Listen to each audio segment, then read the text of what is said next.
Dans un panier d'osier. Je ne sais pas si c'est un panier d'osier. Ils l'ont trouvé sur le parvis de l'église d'Avezac. Oui. Donc ils l'ont appelé Marie parce qu'ils l'ont trouvé le 15 août. D'accord. Et Avezac, le nom de la commune. Ok. Qui se trouve à côté de la maison. Oui. Et c'est son nom de famille, c'est pas son prénom. Non, c'est le nom qu'il lui a donné l'état civil. Ah, Marie Avezac. Ils l'ont trouvé le 15 août, ils ont donné le nom de Marie. Ah, mais c'est facile. Et Avezac, le nom de la commune. C'est comme ça que ça Voilà. se passait à l'époque. Ça se passait comme ça. Et vous auriez voulu savoir peut-être qui était.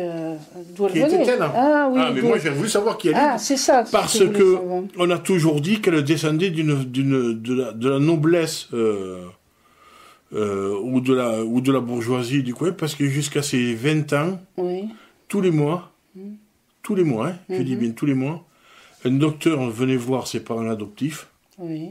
ils auscultaient, oui. et ils donnaient de l'argent à ses parents adoptifs. Ah bon. Et elle ne l'a jamais su. Qui étaient ses parents? C'est pas de la noblesse, c'est la grande bourgeoisie, je pense. Eh bien, je sais pas. Ouais, moi j'ai plutôt ça, je sentirais plutôt ça. Et donc, elle n'a jamais su qui étaient ses parents, ou sa mère. Elle a quand même été un peu à l'école, hein. Jusqu'à quelques années, elle a un peu appris à lire et à écrire. Ah, ben oui, elle parce- lisait, vous elle m'avez lisait dit. le journal. Oui, elle a été là, oui, parce que Elle a dû aller à je l'école. la voyais à l'âge de 8 ans. Et donc, et il y avait une histoire de poste à côté. Qu'est-ce que c'est cette histoire de poste? De poste? Ouais, la poste. Ah, je sais pas. Non, Vous n'êtes pas au courant? non. La poste à côté de l'école ou quelque chose comme ça quand elle était enfant. Parce que j'avais 8 ans, il y a une histoire de poste. Je sais comprendre ce que c'est. Ah, alors je sais pas. À Vezac, là-bas, il y a la poste à côté de l'école. Ah, je sais pas, mais elle n'a Ça a jamais peut-être changé. été à Vezac. Elle n'a jamais été à Elle n'a Vezac. jamais été à Vezac. Ouais. Elle est née là-bas, mais On l'a envoyée elle est née ailleurs. là-bas. Il y a Ils l'ont bien- trouvée là-bas. Il y a bien quelqu'un qui savait, qui savait où, par qui elle avait été adoptée, puisqu'ils ont envoyé ce médecin. Ah, il y a quelqu'un qui l'a su, mais qui n'a jamais rien dit, hein, qui a gardé le secret jusqu'à sa mort. Hein. Ah oui, c'est incroyable ça. Alors je pense, moi j'aurais plutôt une famille bourgeoise de grosse fortune, mais pas de la noblesse. Non, non. Enfin, je sais pas, moi je dis noblesse parce qu'il y a d'argent dans la noblesse. Mais... Oui, non, plutôt une grosse fortune. Et avec un manoir quand même, une grosse fortune avec une maison de manoir. Si. Mais un peu sombre et austère, mais en hauteur quand même. Hein. C'est une maison en hauteur, un manoir. Et, et alors, je me demande si c'est pas... J'ai le mot préfet. Si c'est pas... Avezac, c'est loin de la préfecture de... Et où la préfecture des Hautes-Pyrénées? C'est Tarbes. Tarbes, oui. Avezac, c'est vrai. Ah oui, ça fait... Moi, j'ai la famille qui est de la région tarbaise. Là, mes grands-parents, ils sont venus en France, ils se sont arrêtés à la frontière du côté dans les Hautes-Pyrénées. Mon papa est né dans les Hautes-Pyrénées. À Urdos, il est né, lui. Et c'est le préfet. Il y a une histoire de préfet, là. Donc, Tarbes, si c'est le préfet, c'était peut-être la famille du préfet de Tarbes à l'époque. Votre arrière-grand-mère. Ah, peut-être. Hein. Moi, j'ai ça.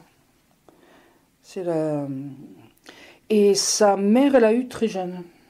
Oh, mais sans doute, oui, pour qu'elle soit abandonnée. Elle devait avoir à peine 13 ans quand elle s'est retrouvée enceinte et elle a eu à 14 ans à tout casser. Ouais. Elle a été enceinte très jeune, sa mère. Moi, je pense que c'était la fille du préfet, ou plutôt du préfet que du sous-préfet. Et elle était jeune, sa mère, ouais, très jeune. Et j'ai l'impression que... Vous savez ce docteur-là qui venait? Je crois qu'il y est pour quelque chose dans l'histoire. Je me demande si ce n'était pas le père de l'enfant. Ce docteur. Ah bon? Ouais. Qui aurait fait l'enfant à la fille du préfet. Elle nous voilà bien. Parce qu'il devait, pour rencontrer un enfant, il devait la soigner. Donc moi, j'aurais un peu cette image-là. Ah bien. Sur le médecin en question, il aurait peut-être forcé la petite, qui ne devait peut-être pas être très intelligente ou trop naïve, et elle s'est retrouvée enceinte. C'est pour ça qu'il lui a retiré. La famille de sa valérie. Oui, tout arrive. Hein. Moi, j'ai plutôt ça, oui, je vois le... Ouais. Et alors donc, Marie n'a jamais été, comme je voyais cette école avec la poste, là, elle n'a pas fréquenté un postier ou elle n'a pas un fils postier de la poste ni rien, vous ne savez pas. Je vais comprendre pourquoi je vois la poste à côté de l'école communale. Ou le télégramme, parce qu'ils envoyaient beaucoup de télégrammes. Oui, il y avait le télégramme. Ouais. Moi, je dirais ça. Hein. Je dirais que non, mais le docteur était le père et c'est pour ça qu'il lui laissait de l'argent. Et il avait...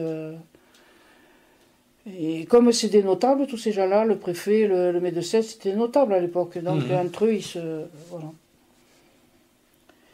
Et ouais. Vous croyez ce que je vous dis? Ah oui, oui, c'est plausible, hein. Oui, oui. Moi j'ai ça. Non, mais c'est fort plausible. Parce hein. qu'en cherchant, ouais, moi j'ai ça. C'est fort plausible, hein. Oui, oui, pourquoi pas. Elle était vraiment très jeune, la mère. Hein. Très jeune. Et je ne peux pas vous dire le contraire, personne ne l'a connue. Et je vais vous dire même que j'ai le mois de décembre, le soir de Noël. Il se pourrait très bien que ce soit là que l'enfant était conçu. Il y a fait le petit Jésus, quoi, le docteur. Peut-être. Oui, c'était... la mère avait 13 ans et cet homme-là, il avait pas loin de 40 ans quand il a fait ça. 38 ans par. Ouais. Peut-être. Mais moi, je ne sais pas, on n'a jamais su. Et je vois, le préfet, il avait un haut de forme, une redingote, un haut de forme. Et le médecin, non, il avait des chemises de col cassé, là, vous savez, une sorte de redingote aussi, mais lui, il portait pas de chapeau. Et je sais pas, il avait une montre luxueuse, mais enfin pas au bracelet, la montre au gousset, là. Ouais. Et cet homme, il avait été pris en faute et chaque fois il avait peur quand il allait voir cet enfant pour voir la santé, il portait l'argent, il avait très peur. Elle n'était pas fragile. Non, vous savez pourquoi il allait voir l'enfant? Parce que la gamine, c'est pour ça qu'il l'a soignée, elle avait des problèmes de poumons.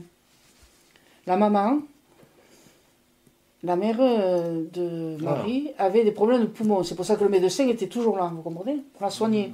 Et après, il venait voir si l'enfant n'avait pas de problèmes de pareil. Voilà. Voilà. Ah, ça se tient. Ouais. Ah ben, oui, ça se tient, mais j'aurais ça comme image, moi. Ouais, pourquoi pas? Là, moi, j'en sais rien. Je connais pas l'histoire, je sais pas. Oui. Et donc, effectivement, il était le père, hein, et il avait fauté à 38 ans. Mais, comme je vous dis, il est venu longtemps, parce que, bon, il était quand même jeune quand il a fait l'enfant. Et à un moment donné, je le vois, il venait, il avait les cheveux poivre et sel. Très court, brun, avec beaucoup de blanc là sur le. Il avait des rouflaquettes, je ne sais pas comment on dit là. Vous savez, ça descendait. Voilà. Et à la fin, il avait le chapeau lui, mais bon, quand il venait au début, il n'en avait pas. Et voilà, c'était la gamine. Et le soir de Noël, il a fait ça. Elle avait 13 ans. 13 ans et demi. Parce qu'il l'a soignée pour les poumons. Vous vous rendez compte? Il s'est attaché à cette gosse. Et comme elle était naïve, et puis qu'elle était faible, puisqu'elle n'avait pas la santé. Voilà. Bon, bien. Vous avez la réponse, enfin, si vous y croyez, quoi, si vous voulez y croire. Hein. Parce que je vous dis, c'est pas une mauvaise histoire, quand même, de toute façon. Quand même.